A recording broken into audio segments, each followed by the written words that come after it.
So 2 weeks ago, she's on the Canadian Arts and Fashion Awards show, all dolled up, sipping champagne. And now, she's at Laureate College. Same importance to me. Yes. Same importance. You know, I appreciate that. I really appreciate you coming out and helping us out like this, and just for us to even see each other again, because you're kind of the same person. And I was worried maybe, you've changed, or, That's my biggest fear. in jail or something. Stay out of there. One thing that I've told all of my friends is if they ever notice me changing in any way because of like what I've achieved, they have the opportunity to slap me open hand. Oh, that's probably a good way to do it. No slaps yet, which is great, means I'm on the right track. But that is a rule with all of my buddies. Jealous. Oh, what about food services? Is that a good deal? What, like on set? Yeah, or is it just cheap? It's funny that you're saying grilled cheese because that's like the go-to. Like if you're hungry on set, it's gonna be like. But I heard your favorite is hot dogs. That's true. Oh my God, there's I know something everything about like about a set hot dog that's like out of this world. But then like Give me a hot dog, damn it. there's also they do. Is it bratwurst? What's like the Oh, thing yes. that's also like a hot dog? Like Yeah. it looks like a hot dog, Yeah. but it isn't. So like sometimes I'll unwrap that thinking it's a hot dog and I'll get so And excited it's- and I'll eat it and be like, this is Oh, you disgusting. don't like that? Oh, the Yeah. Polish sausage or anything.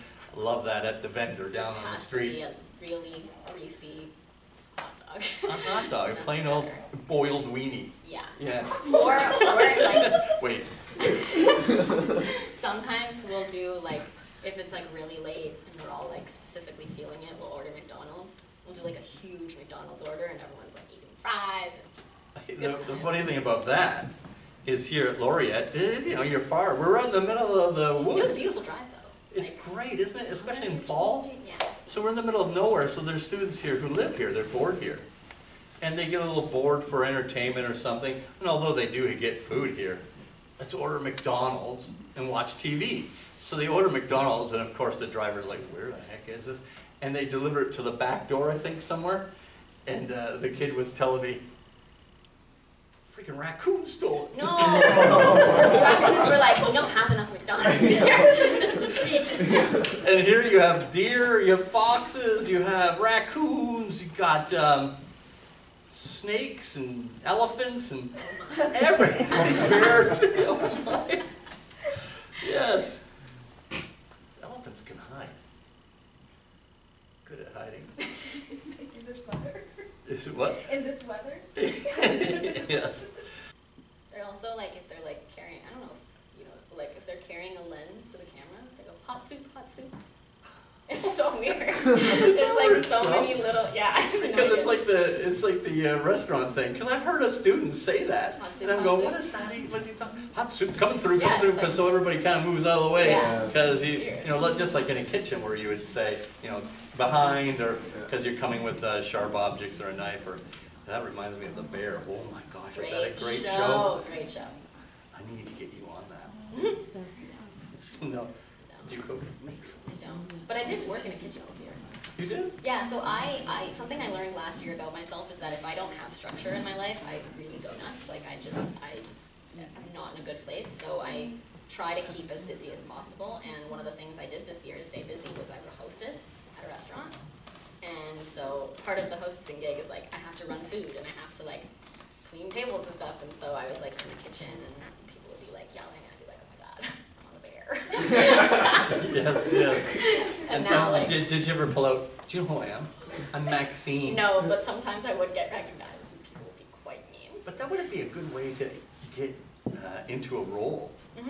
That's Like, what everyone said. in They a were like, diner or why are you something. here? I was like, I'd be like, are you studying? Oh. No, I'm just unemployed. But yeah, also like after like being in the kitchen and stuff, like now when I'm cooking with my family, I'll be like, behind. It's You awesome. do it to them. Yeah. Well, they must think you're so annoying. They do, but not for that, for every other reason. Do you have any advice? I mean, this is a silly question, but do you have advice for anybody?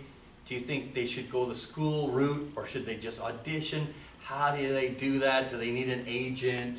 What do you think is the best thing for somebody who says, I'm kind of cute, I would like to be in a movie?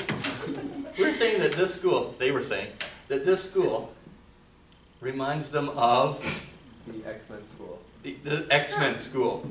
It has that vibe here, right? So I think that's a real appeal for the school here, you know?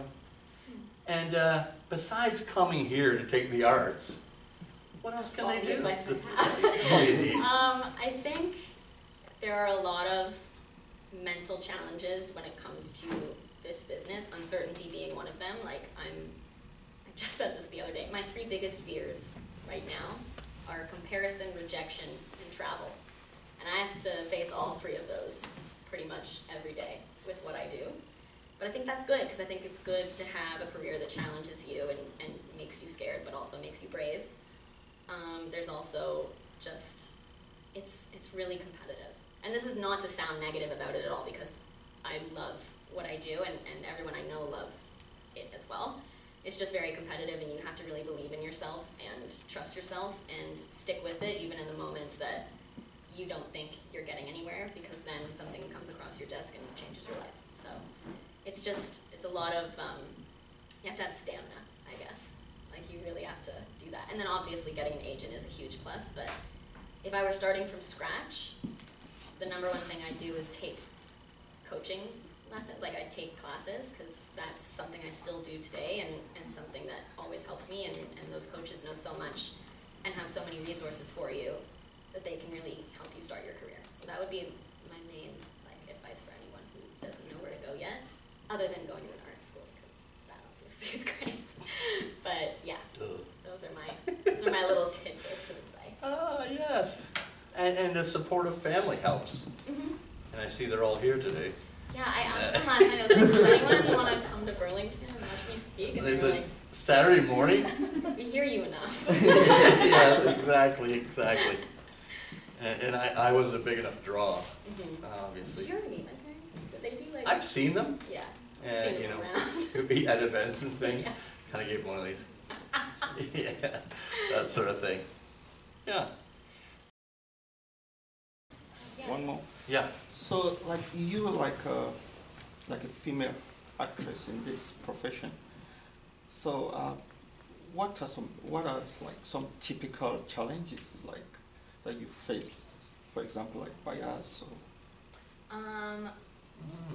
Yeah, I mean, unfortunately, sexism is alive and well in my industry. Like even after, like the Me Too movement and everything that happened there, it's like still very prevalent.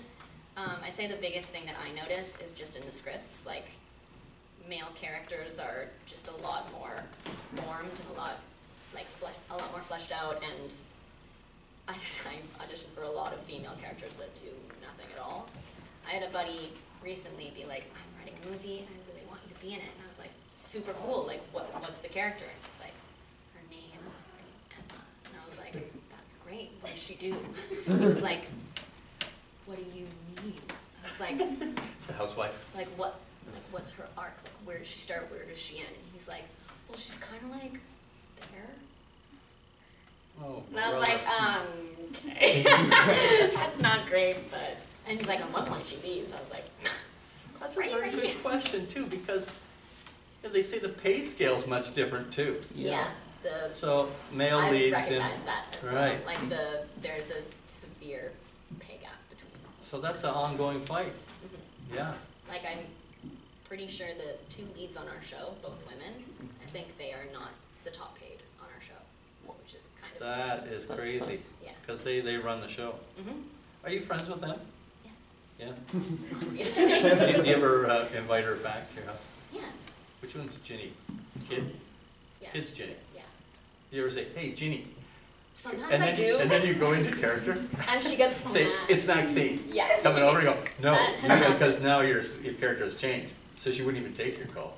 Nah, we're good now. Oh, We're okay. fine. We're fine. But no, that does happen every once in a while. And I literally go, and she's like, yeah, I am very close with all of them. And I do find that like in a lot of shows that I guest star on, or like the leads are usually not nice. Like they just have like a, And you go. yeah, exactly. But this is one show where like everyone is so grounded. Nice. And in fact, we like yell at each other if we find the other person's head is Well, getting big too. like to Check, yeah. yeah. Yeah, It's yeah. like, oh my god, like my flight to Paris is like so early tomorrow. I'm like,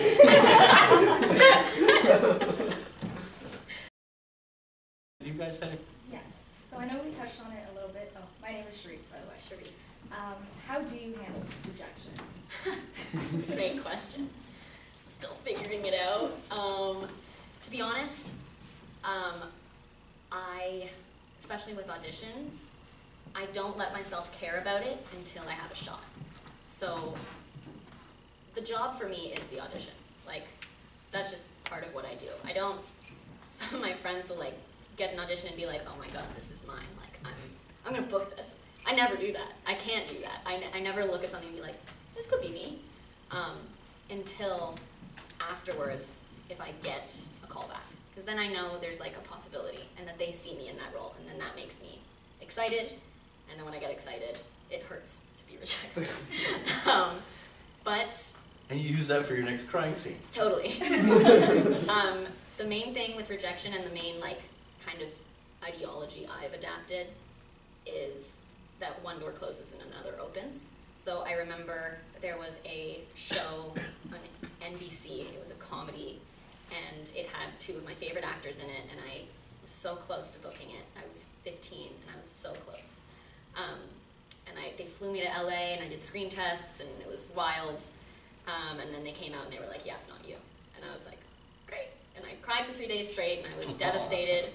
And then 3 weeks later I booked Degrassi, which ended up employing me for 4 years. And this other show went for 5 episodes and then was canned. So everything happens for a reason. I've been really lucky. And the same thing happened again. Did you guys see the Power Rangers reboot, like the movie? I got to audition for that and I was like, oh my god, I want this so bad. Because I was just like, I just figured it was going to be like a Hunger Games type, like I thought it was going to be huge. It didn't end up being huge, it ended up tanking quite poorly at the box office, but then I did book that and then I booked Ginny in Georgia. So it all kind of evens out in the end. And it's also a lot of luck, which is tough to kind of like leave it up to chance, but I also think that like if you consistently work hard and you consistently seek out opportunities and you're kind, that's a big one. Because people want to work with good people. The more good you put out, the more good you're gonna pull in. And that so happens in the business world too. You really want a job, you know, and it's down to 2 candidates. You know, flip the coin, yeah, you lost. You know, and it's hard, but you bounce back and you know that you have the talent because you got that far, and just keep going. Same with schools. I auditioned, or what do you call it? Applied to different schools, U.S. schools, everything. So I had enough rejection letters that I wallpapered my bedroom with all my rejection letters, you know. And I said, this is weird. I'm really going to go into a, you know, this is either going to motivate me or I'm going to go into a big depression. Yeah. Anyone else? Yes.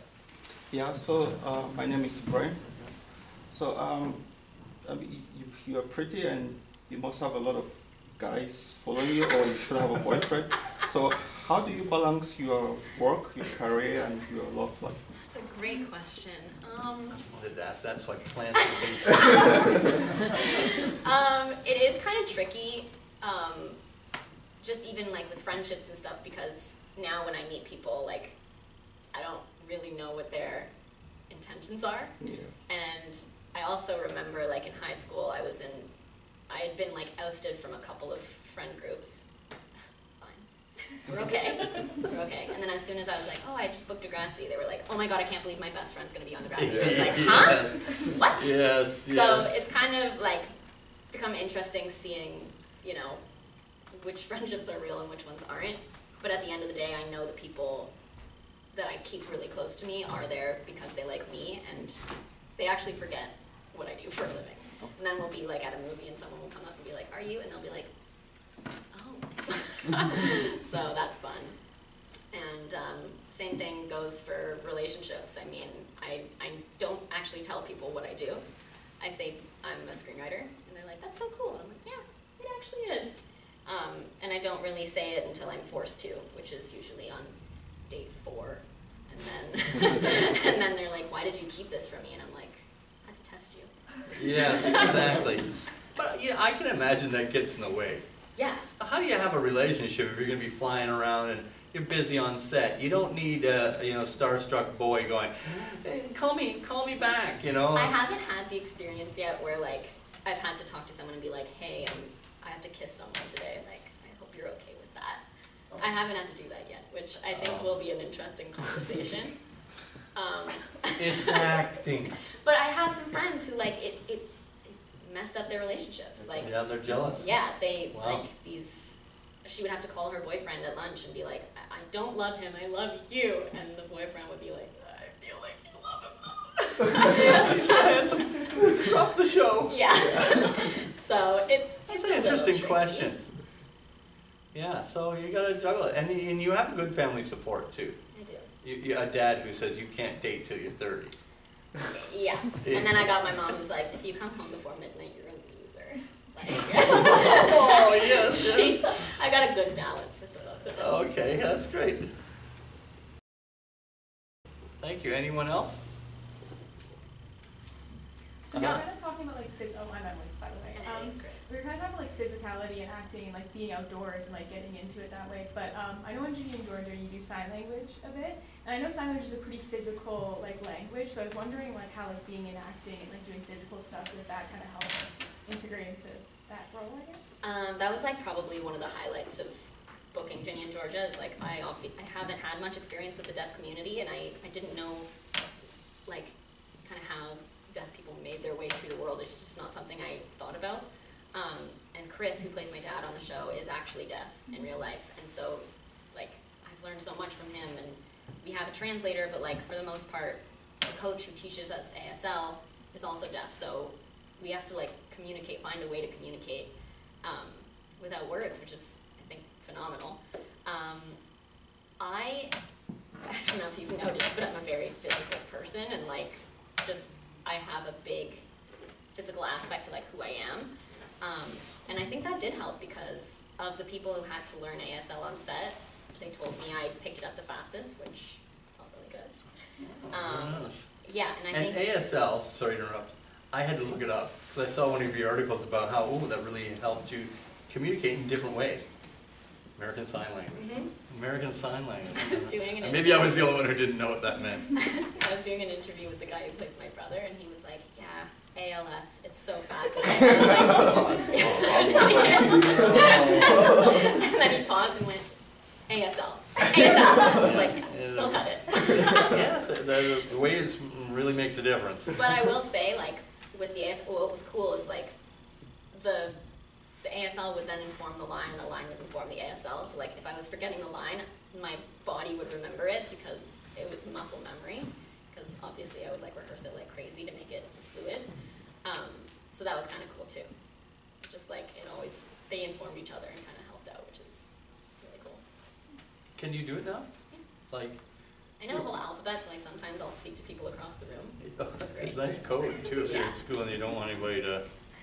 Yeah. Give them that. Actually, we asked when we had we had like a bunch of people in that day who knew sign, and we were asking them all kinds of questions, and we were like, "How do you say fuck?"